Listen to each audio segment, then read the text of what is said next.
are Team A.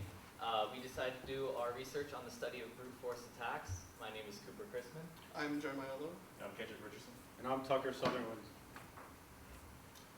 The goal of our group was to successfully attack each team's computer using either a physical attack or a network attack. Unfortunately, since everyone was behind the firewall, we were unsuccessful with the network attack, but we were able to do physical attacks on everybody's computer. Some of these attacks range from the physical exploit left by you, Dr. Ho, and the issues in Hyper-V, because we could just go in there and see anyone's computer and was able to make changes as necessary. Here's our network topology.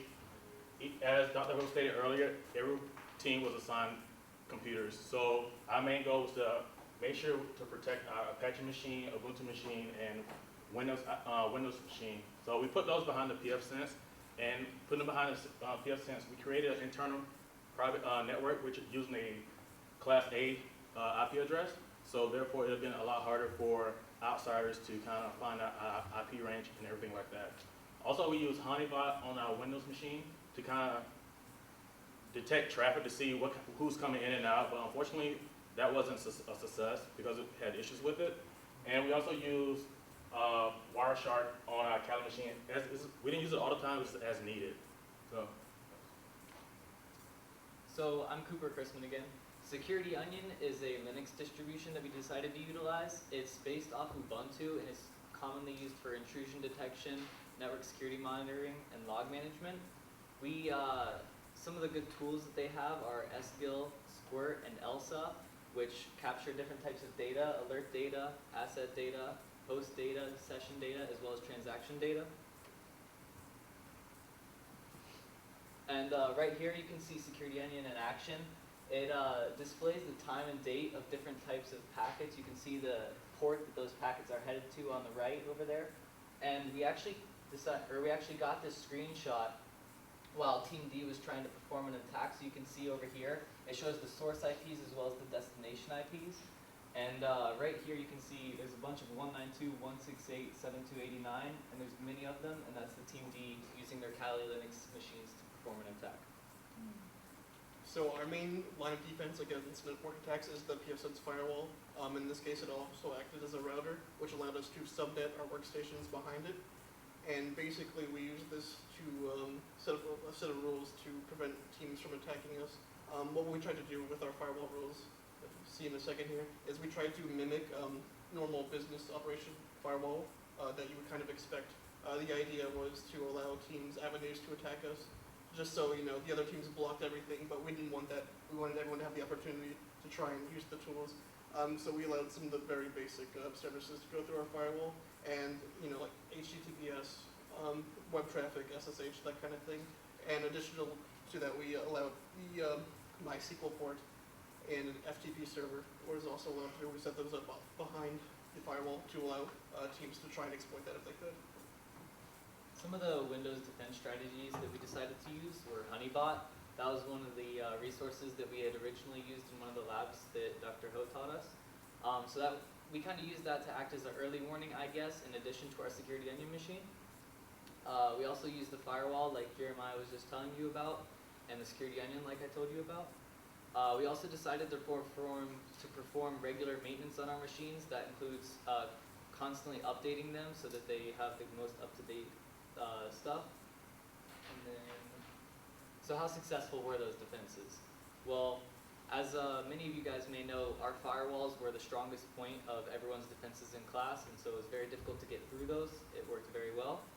Our Kendrick on our team here, he actually found out a way to patch the exploit that Team B just figured out when they got the command prompt up and running using the sticky keys.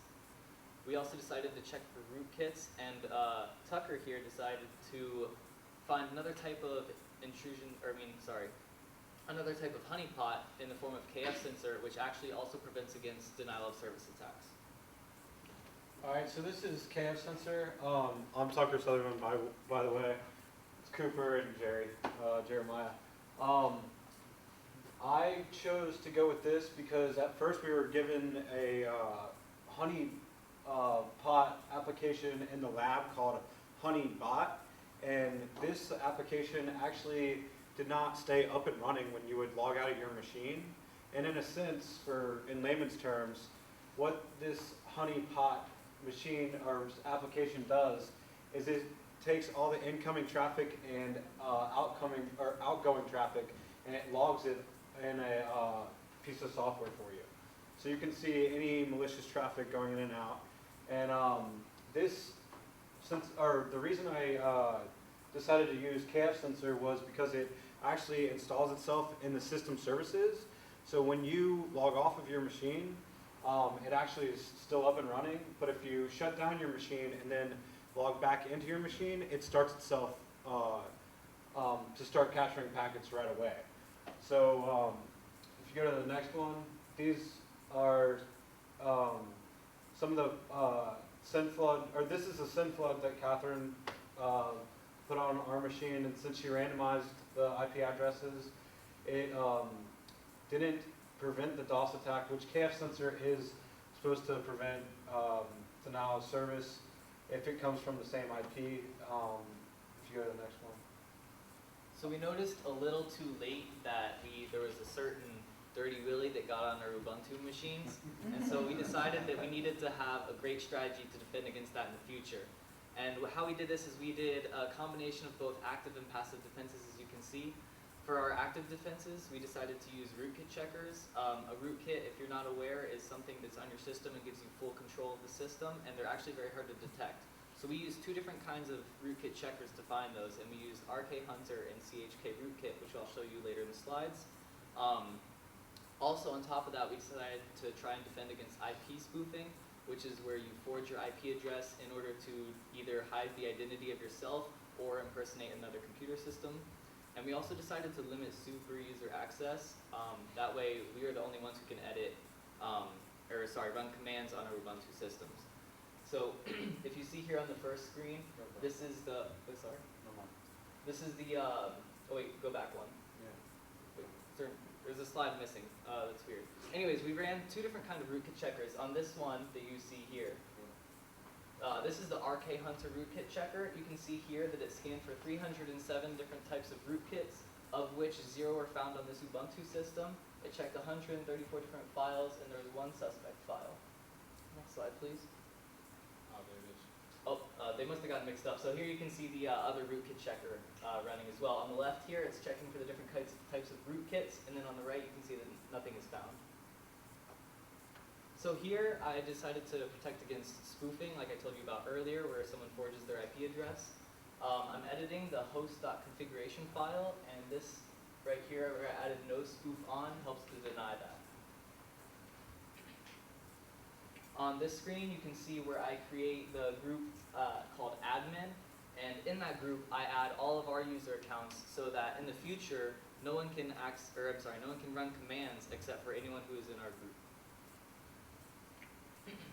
All right, attack strategies. The first one was OPH crack by Jeremiah over here. He used that to crack Dr. Ho's hash and get her password. We used Nmap and Zinmap and Ether8 for some spying and port scanning and network mapping. We installed keyloggers using a backdoor, and we did a ping of death, which was specifically a TCP flood, and then we did a brute force attack with Burp Suite. So this is Ether8. It pretty much shows a physical diagram or a diagram of our network, every computer on the network, but it wasn't very useful actually, because since everyone was behind a firewall, you go to the next slide, you cannot tell their IP addresses that they're using behind the firewall, like the 10.blank.10.1. So that's that. You want to go to the next one? This is one of my attacks. I did a ping of death. This is where I ran the command nping/tcp connect rate. It's all right here if you can't see it up there. But it tried to give Team C's honeypot 56,000 packets, and it got, I guess, 100 or 10,000 packets through. it failed 47,000. But we locked up their server for about a minute, but we wanted to see if KF Sensor would actually catch a DOS attack. So I didn't randomize my IPs. If you look behind here, my IP is just running through there, sending packets. And it locked up the server, but KF Sensor actually said no to me and stopped letting me send packets to them. So that was successful for them. Next. So this is in the lines of more of a brute force attack. Basically, I took advantage of our network setup where every Windows and Apache machine had a second administrator account installed on it. And so my line of thinking was if I can break that one account, and then I break into everyone's account, gives me access to everyone's machines. And so the way I went about doing that was I downloaded this program called OPH Crack. And what it does is it will pull the hashes from the SAM database on the Windows machine as long as you have administrative privileges. And as you can see here, this is what it looks like after it's done that. Fairly simple. In this particular screenshot, I've already changed the password on that second account just for our team's own safety, but the original hash is right there at the bottom. And I had ran this hash through a couple of programs, John the Ripper, Hashcat, and using the word list I had, I didn't find anything, so I figured just go online and see what happens. And so, sure enough, I just ran it through an online cracker, and there it was. CyberGeek was the password that got us into every single person's Windows and Apache machines. So we went in there, and we just changed the passwords on all of their accounts, and so they all had to go through the process of recovering that. And so it really shows the importance of having a strong password. That's like really hard not to overstate. And then we see Dr. Ho teaching us about cybersecurity, but then she's got a weak password. So is she a cyber specialist or cyber threat? And now I'm going to walk you guys through a brute force demo on a web application. And then before I go through that, just explain that one way to stop this attack as we're going to see is just implement a CAPTCHA into any login that you're doing through a web application that'll pretty much shut this down. So what I'm going to do, I'm going to use a program on Kali Linux called Burp Suite, and that's basically a framework that has a bunch of tools installed on it. I'm not really going to go into too in-depth about it, but so what I'm going to do right here is we're going to go and change our proxy settings. I've already got it done. We're going to change it to the loopback address and then have it on port 8080, and Burp Suite is actually listening in on that port, on that address, and right here it should make sure that the intruder is listening. So we're going to go back into our browser, and we're going to type in the web address of our pfSense firewall.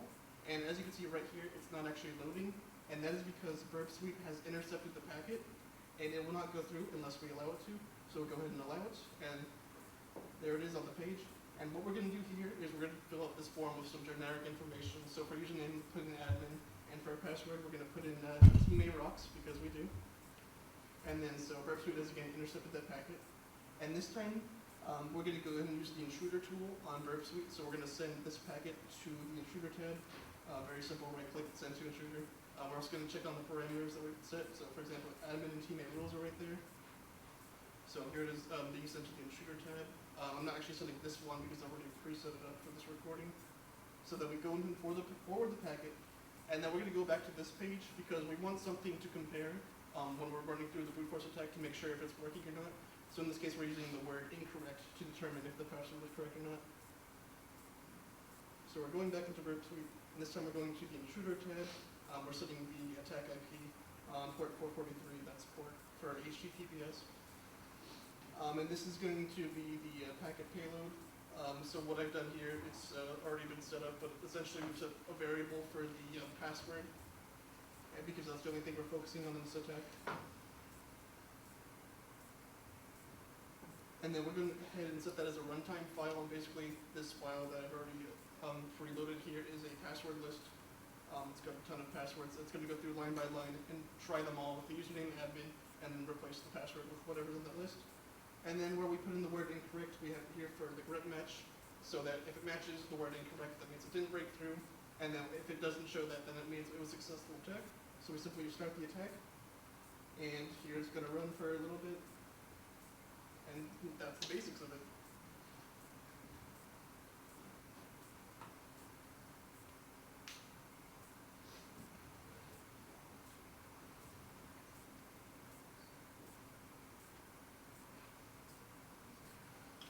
So as far as our compromised system, all of our Ubuntu machines were compromised by Team C while they were using the grub exploit that they had.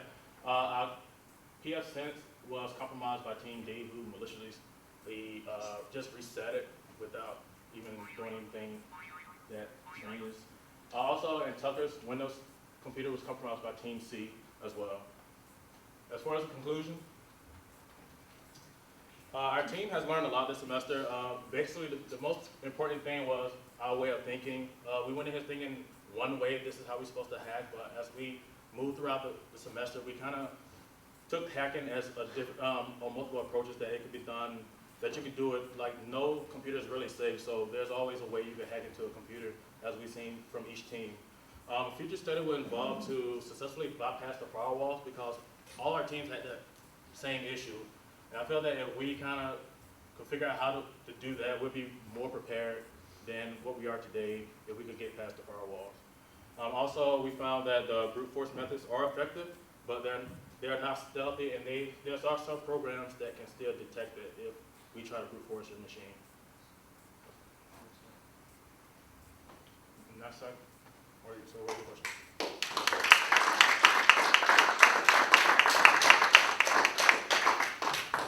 Okay, this is your final chance to ask questions. Keevan. Question about the OPH track. Yeah. If the reason you were able to get a password is because that account was already on your computer. Yeah, because it was on the computer and it had administrative access. Okay, so if you were going to use that program, how would I be able to use that against a computer where the account that I'm trying to crack is not like that on my? How would you use that against, like, say, my personal computer where there's no account where you actually have access to already when you compare it to? Oh, it wouldn't work. It wouldn't work. No way. Yeah, Scott. Would OPH crack work with the Ubuntu passwords like MD had? No, because the hashing algorithm, whatever it's called, the algorithm is different. I think. I don't know how to do it. It's like NT. Okay, whatever. Catherine? You got us. Okay, I was just wondering, just how long did the logs run on the KF sensor for that SIM-FLAG? So it's SendFlood? Actually, your SendFlood. Yeah, Okay, so when she sent a SendFlood to my KF sensor, it was through 3 Kali machines, wasn't it? 3 Kali machines, and it started at 2:30 or 3:30? it's, I want to say about 3:15, and 3:15, and then we stopped it, I think, about 3:45. 3:45, but the packets kept going for another 2 hours after she had sent the SendFlood. So there was probably, how many packets would you say there were?